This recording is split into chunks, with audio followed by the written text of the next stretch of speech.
Hello everyone. So finally હું અમારી trip તમારી જોડે શેર કરું છું.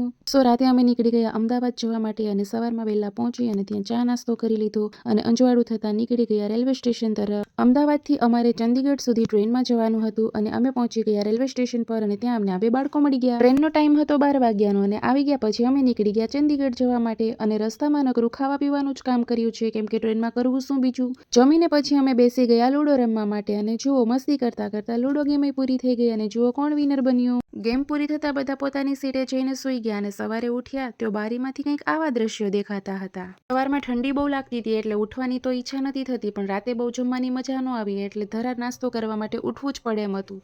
ઉઠીને બધા ભૂખડો બેસી ગયા ખોલીને નાસ્તાના ડબ્બા. એટલામાં કુરુક્ષેત્ર આવી ગયું. થોડી વાર માટે હોલ્ડ હતો એટલે અમે નીચે ઉતર્યા, પ્લેટફોર્મ ઉપર ફોટોશૂટ કરી અને ફરીથી ફટાફટ ચડી ગયા ઉપર.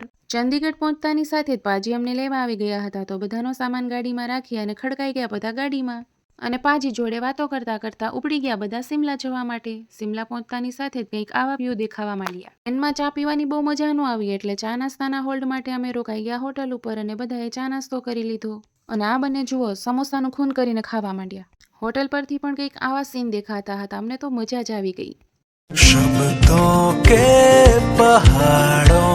આપણી હોટલોની જેમ અહીંયા પણ બાળપણની યાદ આવી જાય એવી સરસ સરસ વસ્તુ મળતી હતી જુઓ.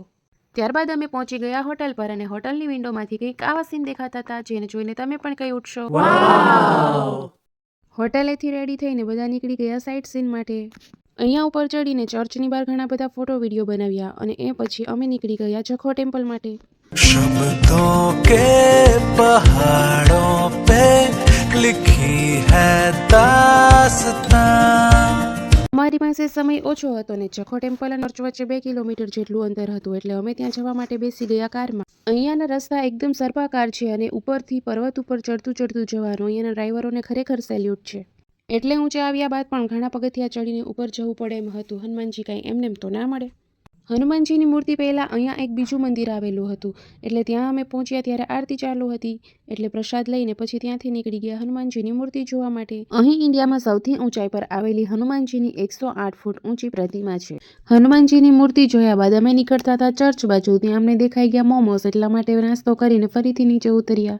રાતના સમયે તો સિમલા જાણે તારોનું શહેર હોય એવું લાગતું હતું એટલે અમારા બંનેના ઘરવાળા જુઓ કેવું ગાવા લાગ્યા. चल ले चले तुम्हें तारों के शहर में धरती पे ये दुनिया हमें प्यार न करने देगी. ફરીથી ફોટો વિડીયો શૂટ કરીને અમે નીકળી ગયા સિમલાના મોલ રોડ તરફ. ત્યાંની બજારમાં તો વધારે પડતું ગરમ કપડાને એવું જ મળતું હતું એટલે બધું જોઈને પછી અમે તરત નીકળી ગયા લિફ્ટ માટે, કારણ કે નીચે જવા માટે પણ લિફ્ટમાં જવું પડતું હતું અને ત્યારબાદ ગાડીઓનું પાર્કિંગ ને એવું બધું હતું. લિફ્ટમાંથી નીચે ઉતરીને પણ ઘણે સુધી ચાલ્યા બાદ પાર્કિંગ આવવાનું હતું એટલે રસ્તામાં અમે ફરી ફોટો વિડીયો લેવા માંડ્યા. અહીંયાની પોલીસનો યુનિફોર્મ મને બહુ ગમ્યો અને હા મિત્રો, ઇન્ડિયાનું સૌથી ક્લીનેસ્ટ સિટીમાં સિમલાનું નામ સામેલ છે. થોડી વારમાં પાછી અમને લેવા આવી ગયા અને અમે પહોંચી ગયા હોટલે. ત્યાંથી ફ્રેશ થઈને બધા પહોંચી ગયા ડિનર માટે.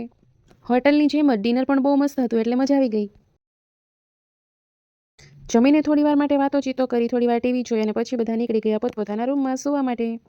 આ સાથે ડે 1 સિમલાની અંદર પૂરો થઈ ગયો.